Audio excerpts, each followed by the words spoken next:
What's up guys, welcome back to this YouTube channel. So already हमने maths one finish कर दिया। Maths one के सारे objectives cover कर लिए। अब मैं स्टार्ट करने वाला हूं, यस फ्रेंड्स, अब मैं स्टार्ट करने वाला हूं प्रोबेबिलिटी डिस्ट्रीब्यूशन, मतलब जो हमारे मैथ्स टू के मैक्सिमम टॉपिक्स है उसके ऑब्जेक्टिव्स कवर करने। ठीक है, सो अगर हम बात करेंगे इस प्रोबेबिलिटी डिस्ट्रीब्यूशन में, राइट, सो आप सभी को पता है कि इस टॉपिक के अंदर सबसे पहले तो बहुत बड़ा टॉपिक है, 11 मार्क का चैप्टर है, बट कोई बात नहीं, समझते इसको। सो पहला क्वेश्चन क्या दिया है, the variance of binomial distribution is given by. So guys, variance क्या होता है आपका, npq. So the correct answer is C. Okay, after that what we are going to write, f of x, यहां पे क्या बोलो, CDF है of a discrete random variable x whose distribution is.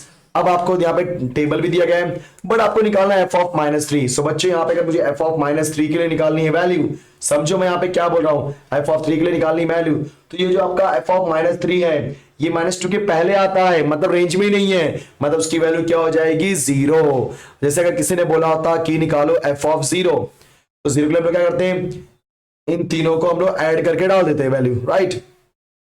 अगर f ऑफ 2 बोल दिया तो चारों वैल्यू को ऐड करोगे दैट इज इक्वल टू 1 आएगा, बट यहाँ पे बोला है -3 is not in the range, है क्या रेंज में, नहीं, तो उसकी वैल्यू क्या हो जाएगी बच्चों, 0।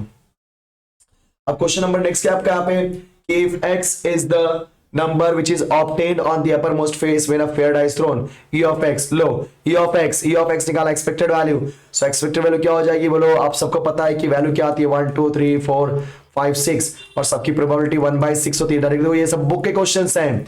आप बोलते हो ना कि सर कौन से क्वेश्चंस आएंगे ऑब्जेक्टिव में, कितनी बार आपने से पूछा है, तो गाइज मैं आपको ये बार बार बोल के थक गया कि बेटा आपने जो भी क्वेश्चंस प्रैक्टिस किए उसी में से आएंगे, समझे क्या।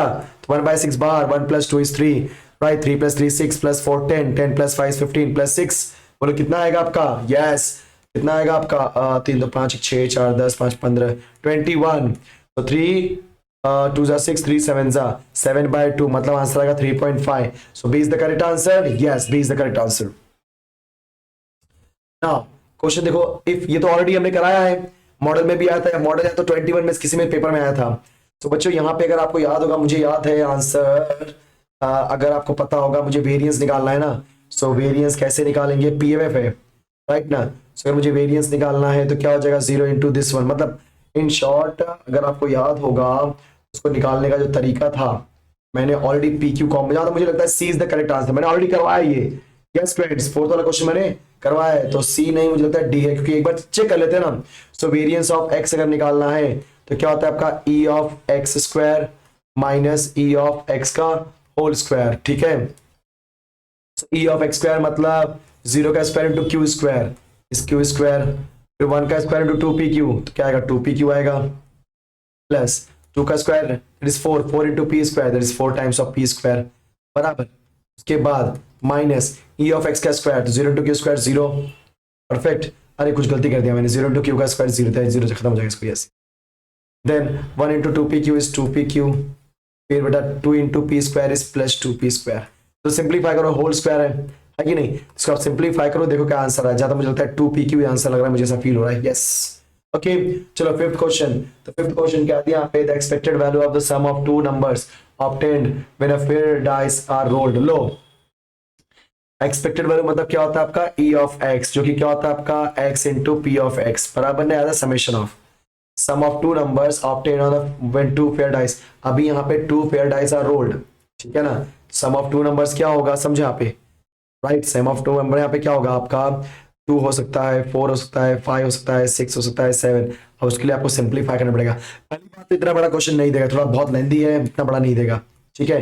अच्छा ये क्वेश्चन देखो तो इजी है, यहाँ पे n दिया है, p दिया है, और e ऑफ x पूछा, आपको पता है e ऑफ x क्या होता है, np, 20 into 10 दैट इज 1/2, नहीं 10 2 = 20, 2 1 = 2, मतलब क्या आएगा 2, सो 2 is the correct answer, yes. देखा, जो जो करने लायक है वो देंगे, अदरवाइज नहीं देंगे, ठीक है। A sequence of the Dichotomous experiment is called a sequence of the Bernoulli trials, बराबर। If it satisfies what, the trials are independent, the probability of success remains the same in all trials, A but not B, both A and B। तो इसका जो correct answer है, ज्यादा मुझे feel होता है इसको, is the correct answer, 7 का correct answer is D। Why is this the correct answer? Because ये दोनों कंडीशन सेटिस्फाई होना चाहिए कि ट्रायल्स आपके इंडिपेंडेंट होने चाहिए, तभी तो हम बोलेंगे ना बर्नौली ट्रायल है। जैसे ये सक्सेस और ये फेलियर, सक्सेस फेलियर दोनों अलग चीजें हैं। यस, और Poisson distribution E of x m दिया है, V of x m दिया है, देन मतलब करेक्ट आंसर लेना मुझे ना। तो मेरे हिसाब से E of x m है, V of x भी m है, mean E of x m and variance of that is the C is the correct answer. Yes, ये दोनों में बोले सर ये भी तो है, बट दोनों ने चाहिए ना मुझे, इसलिए हमको ये लेना पड़ेगा C, ये तो है ही नहीं। Yes, a discrete random variable x is said to be have the Poisson distribution with the parameter m if its PMF is e raised to minus m raised to x divided by x factorial, where m is what guys? So condition for m is what? It is greater than 0, या not equal to greater than 0, क्योंकि यहाँ पे m क्या है आपका बच्चों? Yes, यहाँ पे जो m होता है it is what? Average value. Average value 0 नहीं देनी, हमेशा 0 से बड़ी होनी चाहिए। यस, यहाँ पे 9th का आंसर इज ए। देखा आपने? So the values of the discrete random variable generally obtained by normally जो किसी भी डिस्क्रीट रैंडम वेरिएबल की वैल्यू हम कैसे निकालते हैं? काउंटिंग से। The counting is the correct answer. The value of the continuous random variable generally obtained by, so continuous random variable को मेजर करना पड़ता है, कंटिन्यूअस है ना, जैसे 1 2, अगर आपका 1 से 2 है, यहाँ से इसको मैंने मेजर किया, मेजरमेंट हो जाएगा। So if x is the discrete random variable, this 1 आएगा आंसर। यस, थर्ड का आंसर इज 1, क्योंकि सारी प्रोबेबिलिटी को ऐड करोगे तो आंसर 1 आने वाला है। Yes guys, E of x is considered as the, we can say that considered to be dash dash of the probability। तो ये आपका एक तरह से एवरेज होता है, average of the probability. Okay, average बोलो, मीन बोलो या सेंटर वैल्यू बोलो। Yes, in binomial distribution the probability of success dash dash. Okay, ये क्वेश्चन नंबर 5 में फ्रॉम आंसर जहां तक मिलता है, in binomial distribution the probability of success is constant from the trial to trial. Yes yes, actually यहाँ ध्यान देना। तो बायनोमियल डिस्ट्रीब्यूशन में आपका जो प्रोबेबिलिटी ऑफ सक्सेस होता है वो तो सबके लिए सेम होता है ना, क्योंकि कुछ भी वैल्यू लो, कोई भी इवेंट लो, सबके लिए प्रोबेबिलिटी ऑफ सक्सेस क्या होता है? सेम, कांस्टेंट होता है। यस, ओके स्टूडेंट्स, सो ऐसे हमारे और भी क्वेश्चंस हैं, राइट। अभी ट्रू और फॉल्स वाले क्वेश्चन है, जिसमें हम लोग को सेम जैसा हमने ऊपर किया वैसे ही क्वेश्चंस आने वाले हैं, ठीक है। सो इसके बाद हमारा जो नेक्स्ट आने वाला है, यस स्टूडेंट्स, हमारा नेक्स्ट आने वाला दैट इज 7th वन। तो 7th वन के बारे में डिस्कस कर लेते हैं। एग्जैक्टली असाइनमेंट एंड सीक्वेंसिंग है। एक्चुअली असाइनमेंट एंड सीक्वेंसिंग में अगेन ये वर्ड प्रॉब्लम्स होगा। असाइनमेंट सीक्वेंसिंग में जहां तक मुझे लगता है ना कि आपको कुछ वैल्यूज दे देंगे, जैसे कि मैंने ऑलरेडी करवाया हुआ है, मतलब मशीन की वैल्यूज दे देंगे और बोलेंगे कि अब बताओ इसमें से क्या सीक्वेंस है। वैसे क्वेश्चन आने के बहुत चांसेस है, और कुछ वर्ड प्रॉब्लम भी रहेगा, राइट। जैसे कि यहाँ देखो, so the assignment problem is generally defined as a problem of maximization, minimization। अरे यार minimization ये तो हमने ऑलरेडी किया हुआ है। Assignment problem is a special case of linear programming problem, unbalanced problem, sequencing problem and requested। so अब बताओ कौन सा यहाँ पे आंसर होगा? yes friends, so जो assignment problem होता है it is always a problem of linear programming problem। yes, याद रखना चीज। उसके बाद हम क्या सीखेंगे? the assignment problem is solved by Hungarian method। yes, वो जो मेथड्स को हम Hungarian बोलते हैं। the cost matrix of the unbalanced assignment problem is not a square matrix। yes, क्योंकि अगर unbalanced है तो square matrix नहीं होगा, right।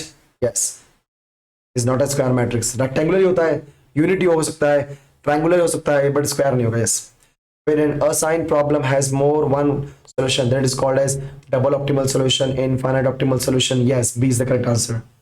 okay, इनफाइनाइट मतलब एक्चुअली इसमें इनफाइनाइट ऑप्टिमल और मल्टीपल में एक मिनट को as more than one solution. हाँ, don't write infinite, actually multiple, क्योंकि मोर देन वन बोल दिया मतलब मल्टीपल, इनफाइनाइट नहीं बोल सकते। यस,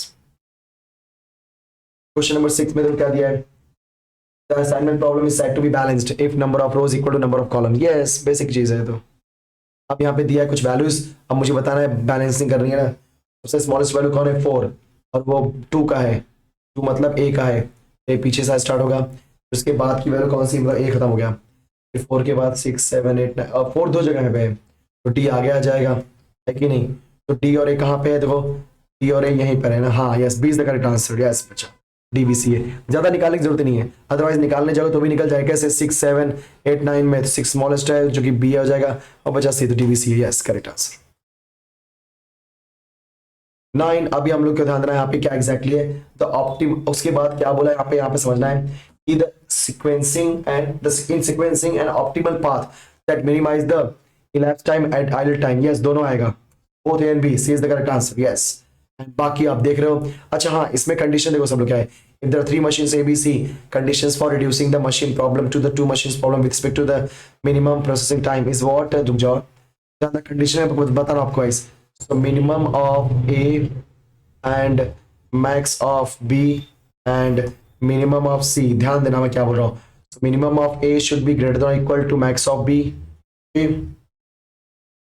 एक्चुअली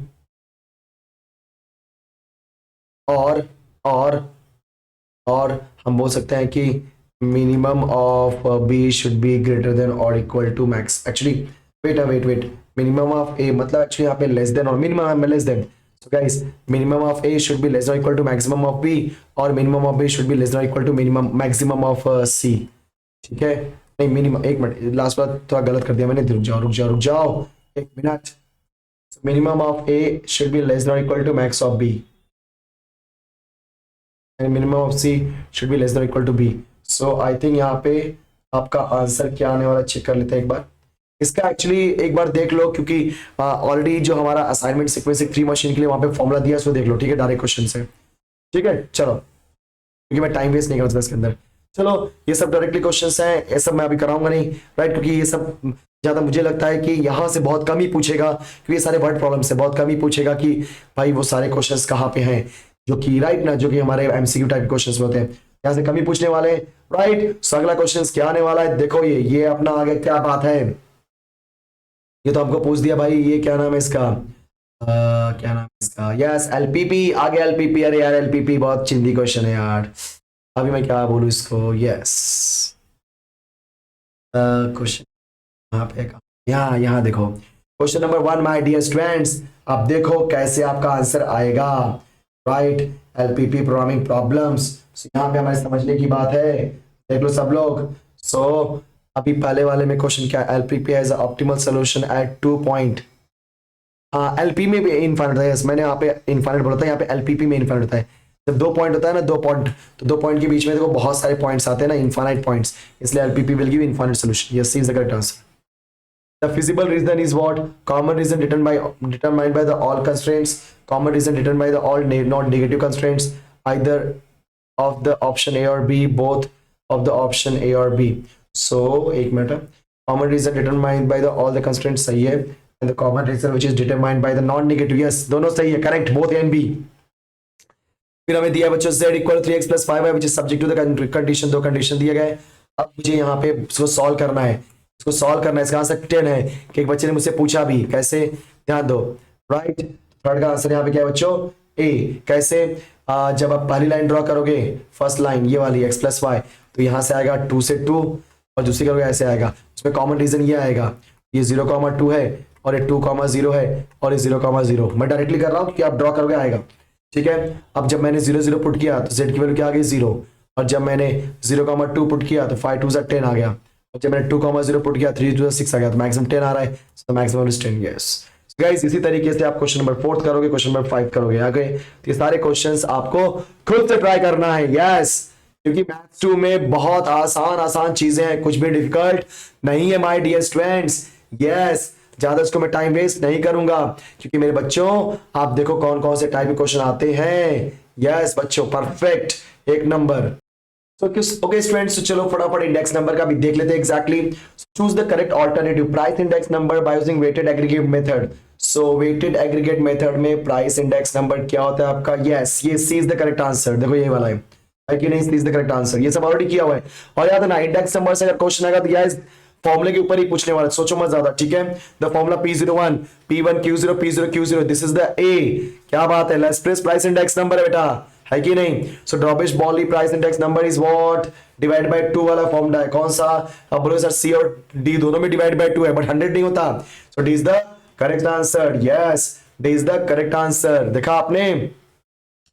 फिर क्या बोला है, फोर्थ क्या दिया यहाँ पे, क्या दिया बच्चों फोर्थ वाला, कि P0Q1W P0Q0W into 100 gives value index number by simple aggregate method, value index number by weighted aggregate method, cost of living index number, then उसका life space। So guys ध्यान देना, ये आपके cost of living index number का concept है। Yes, देख लो आप लोग, cost of living index number ही आंसर है। नेक्स्ट आपका आने वाला है, yes friends, Walsh price index number. So Walsh क्या करता है, याद है, Q0 Q1 रूट के अंदर, कहां पे है? यस, कहां पे है? Q0 Q1 रूट के अंदर, और ऊपर होता है P1, नीचे होता है P0। बहुत ध्यान से देखना, यहाँ पे P0 P1 है, ये तो और ये होगा नहीं ए और सी, क्योंकि P0 P1 दे दिया ना, वहां पे रूट में Q0 Q1 होता है। चलो बी और डी में से कोई एक होने वाला है, बट ऊपर होता है P1। अरे वाह, perfect, D is the correct answer. Now quantity index number, my dear students, quantity index number, so quantity index number by simple aggregate method Q1 से C is the correct answer, क्योंकि Q1 Q0 होता है ना कि Q01 Q0 Q1, perfect, yes. और ये ऐसा summation भी नहीं चाहिए, ऐसा समेशन नहीं, दोनों का समेशन होता है, यस, ठीक है। चलो, तो देखा आपने, सब फॉर्मूले वाले क्वेश्चंस हैं। The Fisher's price index number is square root of, जहां तक मुझे लगता है कौन सा क्वेश्चन है, यस फ्रेंड्स, सातवें का आंसर बोलो जल्दी। ओके, प्लस नहीं होता, ये भी नहीं होगा, ये तो नॉर्मल है, ये भी नहीं होगा, पहला ये right correct answer. The cost of living index number using weighted relative method, yes, summation of I W divided by summation of W, कौन सा आंसर है? मुझे लगता है बी है, आप बताओ। 8 का बी, 8 का बी, यस, क्योंकि 100 नहीं होता है last value. The cost of living index number by aggregate expenditure method is same as, yes बच्चों, किसके होता है? लास्ट पे स्केप का होता है, बताया था ना, यस, समेशन ऑफ, ऐसे summation of P0 P1 summation of P0 Q0 Q0 into 100, right, ये होता है, परफेक्ट, समझ गए। So fill in the blanks, price index number by simple aggregate method is given by, yes, formula है, सबका formula ही पूछा है इसके अंदर, और कुछ नहीं है। फिर आपको बोला यहाँ पे फॉर्मूला दे दिया, परफेक्ट, चेक करो सही नहीं। वॉल्स में क्या होता है? P1 P0, करेक्ट है, ट्रू है। 3 types of index number, price index number, quantity and value, true है, बस। Okay, then cost of living index number is what? Summation of IW divided by summation of W, where I is what? Perfect, ये भी correct है बेटा, है कि नहीं? Then purchasing power of money 1 upon cost of living index number, ये भी correct है, yes। सब देखो, ये सब बराबर है, सब फॉर्मूले के ऊपर ही है, मतलब यहाँ पे जो क्वेश्चन पूछेगा फॉर्मूले के ऊपर ही पूछने वाला है, समझ गए? तो cost of living index number बहुत आसान है, मतलब इन शॉर्ट इंडेक्स नंबर पूरा आसान है। चलो मूव करते हैं नेक्स्ट चैप्टर पे। सो यस स्टूडेंट्स, अब आ गए हम लोग नेक्स्ट टॉपिक में, that is time series. So time series में भी बहुत ज्यादा नहीं आने वाला है, बट याद रखना टाइम सीरीज में आप ये जो साइक्लिक, ट्रेंड, सीजनल या साइक्लिक, इरेगुलर, ये ट्रेंड, ये सारे के बारे में थोड़ा सा इंफॉर्मेशन रखो, क्या होता है एग्जैक्टली। तो यहाँ पे क्या बोला है? Which of the following, yes friends, which of the following, right ना, can't be component of the time series. So which of the following can't be the component of time series? Seasonal होता है, cyclic होता है, trend होता है, mean नहीं होता, yes. Which component of the time series refers to the erratic time series movement that follows no recognizable or regular pattern? Yes friends, trend, क्योंकि seasonal में seasonal, cyclic, irregular समय कुछ कुछ होता है, but इसमें नहीं होता। Yes, A. The following trend line equation was developed for annual sales from 1984 to, नहीं तो क्वेश्चन ऑलरेडी दिया था यार, मैंने करवाया इस क्वेश्चन, यस। आप क्यों इतना सोच रहे हो यार, है कि नहीं? ये सब ऑलरेडी क्वेश्चन करवाया मैंने। एंड ओवरऑल अपवर्ड, इसका आंसर 500 आएगा, राइट, मैंने निकाला था इसको, यस फ्रेंड्स, परफेक्ट। क्या आपको 1984 पे चाहिए? Yes, initial value that is yes. And overall upward and downward, है तो ट्रेंड भी होगा, देखने से मैंने बताया, अपवर्ड डाउनवर्ड बोल दिया, trend. Moving average are useful in identifying the, yes बच्चों, कौन सा आएगा आपका? आइडेंटिफाइंग, मूविंग एवरेज किसको आइडेंटिफाई करता है? सीजनल को, इरेगुलर को, ट्रेंड को कि साइक्लिक को? Yes, trend is the correct answer. Next, dash this component time series indicated by a smooth line, trend. Trend का हम तो जो भी हमने सीखा सब ट्रेंड का ही सीखा हुआ है।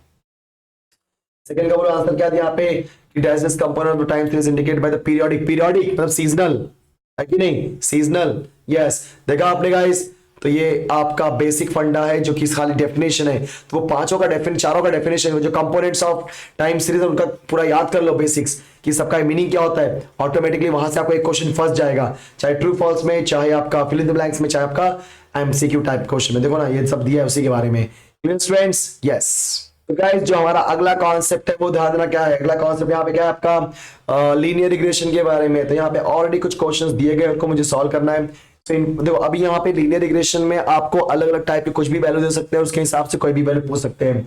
ओके, सो बी वाई एक्स दिया है, बी एक्स वाई दिया है, एंड क्या बोला है? आर की वैल्यू। पहली बात तो वैल्यू आर की माइनस में आएगी, मतलब डी और ए में से कोई एक वैल्यू होगी। याद है ना, आर की वैल्यू क्या होती है? Square root of B Y X into B X Y. तो मल्टीप्लाई करो, 1.2 माइनस में into minus 0.2, 12 3 36, 0.36 स्क्वायर रूट 0.6, क्या है? Yes, D is the correct answer, क्योंकि दोनों वैल्यू माइनस में है तो आर की वैल्यू भी माइनस में आएगी। यस, देखा आपने, perfect. Then in if the regression equation x on y, तो यहाँ बेटा मुझे x on y दिया है, अगर x on y दिया तो फटाक से 3x is equal to minus 2y is plus 26 कर दो। बाद में x की वैल्यू क्या हो जाएगी, minus 2/3y plus 26/3। Now B X Y की वैल्यू क्या हो जाएगी, यस y का coefficient minus 2/3 is the correct answer.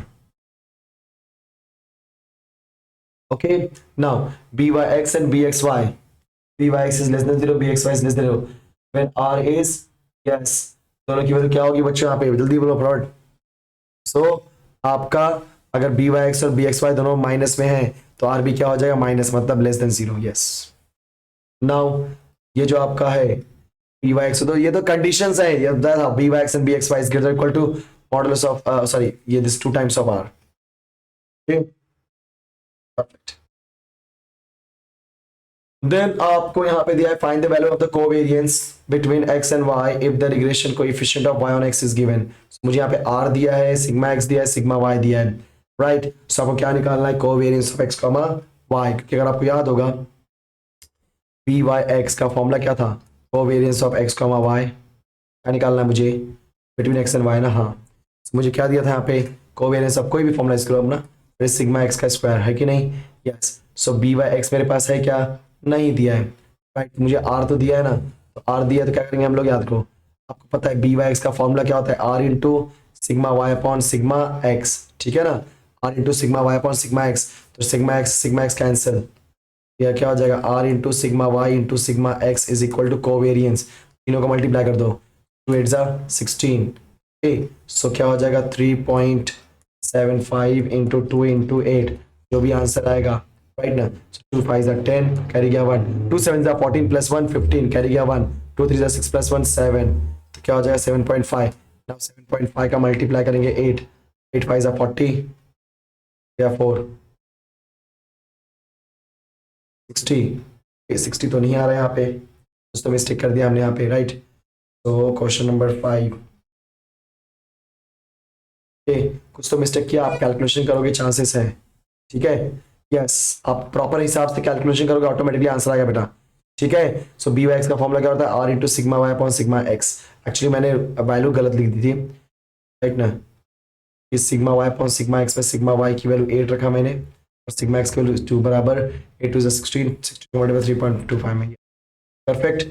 Okay, तो इतना तो लेंथी नहीं देगा, फिर भी कोई बात नहीं, करके लो, चलेगा। Yes, the slope of the line of the regression, एक बार इसको प्रॉपर देख लेना, क्या है formula, sigma X sigma Y दिया है, find the value of covariance between X and Y if the regression coefficient of Y, अच्छा वाई ऑन एक्स का दिया है ना, सो वाई ऑन एक्स का दिया है, मतलब ये आपका B Y X is equal to R into sigma Y upon sigma X, वहां से पहले बी वाई एक्स निकालो, उसके बाद सॉल्व करो, डायरेक्टली मत करो, यस, राइट बच्चों, क्योंकि आर की वैल्यू दी है 3.75, सिग्मा वाई सिग्मा एक्स, तो 8/2, 2 4 8, 3.75 इंटू क्या हो जाएगा आपका, क्या हो जाएगा, जल्दी बोलो, क्या हो जाएगा, 4 है कि नहीं, तो 4 5 20, 4 7 28, 28 प्लस 2 इज 33, 15 बराबर 15 है करेक्ट आंसर, 15 करेक्ट आंसर, देखा आपने। Next, the slope of the line digression of y on x is called as, yes, तो क्या हो जाएगा, बोले तो क्या बोलेंगे, digression coefficient of the slope of the slope को हम क्या बोलते हैं, y on x का, बोलो क्या हो जाएगा, regression coefficient of y on x, that means yes student D is the correct answer. Okay, so बाकी टाइप के क्वेश्चन में इसी तरीके से दिए गए हैं, तो ज्यादा घबराने की जरूरत नहीं है, देखो सारी वैल्यूज है, मतलब इन शॉर्ट मैं फिर से बोल देना चाहता हूं कि आपने अगर पूरा का पूरा प्रैक्टिस किया हुआ है एक एक्सरसाइज, तो ऑटोमेटिकली गाइस ये बहुत ज्यादा आपको आसान और इजी लगने वाला है, तो टेंशन लेने की जरूरत है क्या, नहीं। सो गाइस ध्यान देना, लगभग मैंने आपको बहुत सारी चीजें सिखा दी, अब मैं ज्यादा वीडियो आपको नहीं देने वाला हूं, क्योंकि अब आपको जो पढ़ाई करनी है उसको प्रॉपर अच्छे से करो, जो रिवीजन करना है उसको अच्छे से करो, और प्लीज एक मैं नसीहत दूंगा, राइट, कि आपको प्रैक्टिस हर एक सम का करो, मतलब हर एक टाइप के सम का करो, और जाने से पहले वीडियो को लाइक करके जाना, शेयर करके जाना, ठीक है स्टूडेंट्स, और साथ ही साथ अगर आपने चैनल को सब्सक्राइब नहीं किया मेरे बच्चों, तो चैनल को सब्सक्राइब करना। थैंक यू सो मच, चलो मिलते हैं नेक्स्ट लेक्चर में, बाय बाय।